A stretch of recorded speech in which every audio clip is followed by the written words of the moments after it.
21 বছরের যুবতীর মৃত্যু, আশ্রম কর্তৃপক্ষের বিরুদ্ধে অবহেলার অভিযোগ।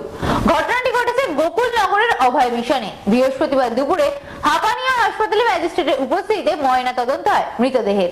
অনাথ আশ্রমের 21 বছর বয়সী যুবতীর মৃত্যুকে ঘিরে আশ্রম কর্তৃপক্ষের বিরুদ্ধে অবহেলার অভিযোগ উঠেছে।